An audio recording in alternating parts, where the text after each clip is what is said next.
Hello friends, welcome to my YouTube channel last minute तैयारी by Neetu Sharma. और आज अभी हम जो वीडियो डिस्कस करने जा रहे हैं वो हमारी चैप्टर 4 की प्लेलिस्ट की फोर्थ वीडियो है, जो कि है about the sexually transmitted disease.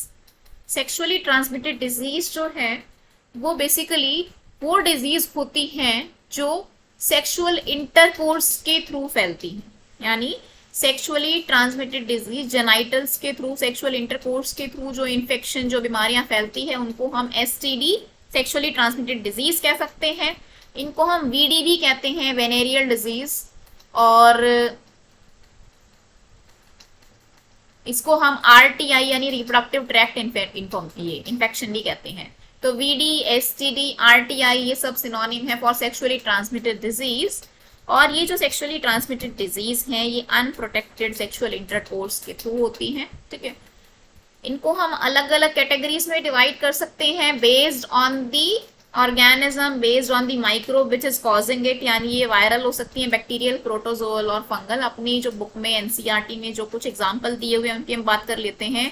जैसे गोनोरिया, सिफिलिस, क्लमाइडिया होता है, ट्राइकोमोनियासिस होता है। ये जो होती है ये हमारी होती है बैक्टीरियल। ठीक है, ये होती है हमारी बैक्टीरियल, गोनोरिया, सिफिलिस। ठीक है, हार्पीज हो गई, ये हमारी हो गई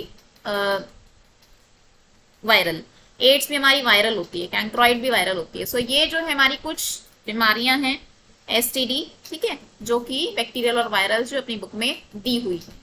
बेसिकली ये जो सेक्सुअली ट्रांसमिटेड डिजीज है हमें एक एक करके अलग अलग तो नहीं पढ़ना है, बट हमें इनका ओवरऑल हमें पता होना चाहिए कैसे फैलती हैं, कैसे हम इनसे बच सकते हैं।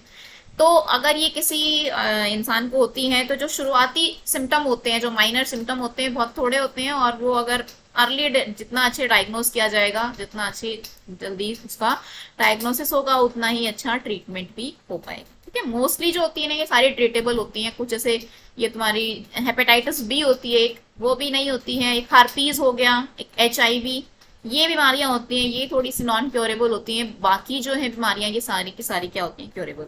ठीक है, तो हम सिम्टम की बात करते हैं। मेल के अंदर भी होती है, फीमेल के अंदर होती है, तो उसी तरीके से सिम्टम्स होते हैं। अगर मेल में होगी तो मेल के जेनाइटल ऑर्गन यानी टेस्टिकल्स के अंदर स्वेलिंग आएगी, फीमेल में होंगे तो फीमेल के जेनाइटल्स में स्वेलिंग आती है, थोड़ा बहुत पेन होगा, फ्लूइड का डिस्चार्ज हो सकता है, इचिंग हो सकती है। तो ये these are the generalise symptom जो कि इन बीमारियों में मोस्टली देखे जाते हैं। ठीक है, हाँ, बाद में अगर इसको अच्छे से क्योर नहीं करवाया जाता है शुरुआत में ही, और अगर इसको ऐसे ही बढ़ने दिया जाता है तो बाद में और दिक्कतें आती हैं। जैसे पूरा पेल्विक एरिया का इन्फेक्शन हो जाता है, पेल्विक इन्फ्लेमेटरी डिजीज जिसको पीआईडी कहते हैं। फीमेल केस में अगर होगी एसटीडी तो उसको अबॉर्शन, मतलब बार बार अबॉर्शन होंगे। या मान लो अगर प्रेगनेंसी है तो क्या होगा, उसमें अबॉर्ट होने के चांसेस रहते हैं, अबॉर्ट हो जाती है।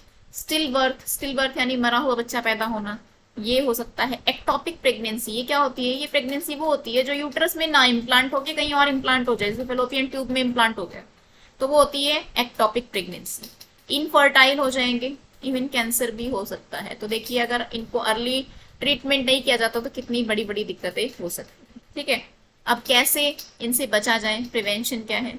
सेक्सुअली ट्रांसमिटेड डिजीज जो है ना, इसका डिटेक्शन हमें मान लो पता भी है, लेकिन हम क्या करते हैं, आप हेल्थ केयर जो प्रोफेशनल होते हैं उनके पास हेल्प के लिए नहीं जाते हैं। टैबू रहता है, मतलब बड़ा जाकर बात करना इन चीज़ों के बारे में, यही दिक्कत रहती है। अगर इनका अच्छे से डायग्नोसिस होकर बहुत ही जल्दी अगर इलाज करा लिया जाए तो ये सारी जो है क्योरेबल होती है, कुछ को छोड़कर। ठीक है, तो early detection and prevention and cure of disease, ये भी जो आरसीएच की हमने बात की थी ना, रिप्रोडक्टिव हेल्थ केयर प्रोग्राम जो है, उनके अंदर भी ये एक मेजर उनका क्राइटेरिया है, ये एक मेजर कंसिडरेशन उस प्रोग्राम के अंदर कि हम लोगों को इनके बारे में, इन बीमारियों के बारे में अवेयर करवाएं और इनसे कैसे बचा जा सकता है। और मान लो अगर हो गई है तो कैसे उसको ट्रीट कराया जाए, ये सारी चीज़ों के बारे में है। जो बैक्टीरियल होती है बेटा वो तो एंटीबायोटिक से ठीक हो जाती है। तो सबके अपने अपने अलग अलग इलाज होते हैं, बट वही है, हमें हेल्प के लिए सीख करना पड़ेगा। ठीक है, ज्यादातर कौन से लोग होते हैं जो इससे ज्यादा प्रोन होते हैं, ज्यादा वल्नरेबल होते हैं, 15 से लेके 24 ईयर के एज के लोगों में ज्यादा इंसिडेंस के रिपोर्ट किए गए हैं।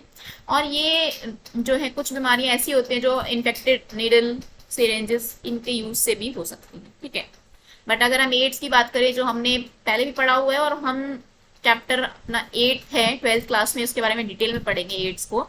तो एड्स जो है ना बेटा, वो क्या होता है, ऐसे छूने से और इन चीजों से नहीं फैलता है, ये हमें पता है। एड्स जो है वो बॉडी के फ्लूइड से ही ट्रांसफर होता है। ठीक है, कुछ ऐसी धारणाएं होती है कि इसको एड्स है तो हाथ लगाने से, गले मिलने से, छूने से, इन चीजों से जो है एड्स नहीं होता है, जब तक कि बॉडी का फ्लूइड जो है दूसरे पर्सन के अंदर ट्रांसफर नहीं होगा। फ्लूइड में भी सलाइवा नहीं, फ्लूइड के अंदर बॉडीली फ्लूइड यानी ब्लड हो गया या सीमन हो गया या और डिस्चार्ज हो गया कोई, वो अगर तब तक नहीं जाता है कॉन्टेक्ट में, तब तक जो है एड्स नहीं होता है। अच्छा, ये जो बीमारियां हैं ये इनसे बचा जा सकता है, सबसे ज्यादा ही इंपॉर्टेंट है। हम क्या कहते हैं, हम कहते हैं ना prevention is better than cure. भाई हो गया तब तो इलाज कराना ही है, लेकिन अगर हम पहले ही इनसे बच सकते हैं तो वो बहुत ही इंपॉर्टेंट है। सो इन इन्फेक्शन से बचने के लिए कुछ सिंपल से रूल हैं। एक तो हमें अननोन पार्टनर्स जिनके बारे में हमें पता ही नहीं है उनसे सेक्स अवॉइड करना चाहिए, उनसे रिलेशन अवॉइड करना चाहिए, और मल्टीपल पार्टनर से भी, क्योंकि हो सकता है भाई दूसरे बंदे को जो है कोई ना कोई इन्फेक्शन हो। ठीक है, जब भी इंटरकोर्स हो हमेशा कॉन्डोम का यूज किया जाए। हमने पहले भी बात की है, it is the only method जो हमें एसटीडी से बचाता है। बाकी सिर्फ प्रेगनेंसी हम रोक सकते हैं बाकियों से, लेकिन सेक्सुअली ट्रांसमिटेड डिजीज से नहीं रोक सकते।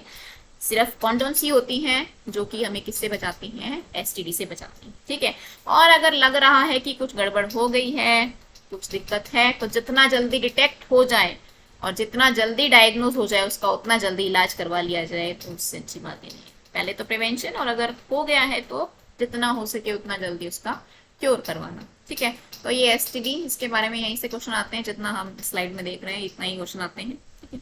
नेक्स्ट वीडियो में जो हम पढ़ेंगे, जो कि लास्ट टॉपिक होगा हमारा, अबाउट दी इनफर्टिलिटी, बहुत इंपॉर्टेंट टॉपिक है जहां से क्वेश्चन बहुत सारे आते हैं, तो वो हम नेक्स्ट वीडियो में डिस्कस करेंगे। होपफुली ये वाला टॉपिक समझ आ गया होगा। कोई भी अगर डाउट हो तो आप लोग मुझसे कमेंट सेक्शन में पूछ सकते हैं, और वीडियो को लाइक कीजिए, इसको शेयर कीजिए, हमारे चैनल को सब्सक्राइब कीजिए। Thank you so much.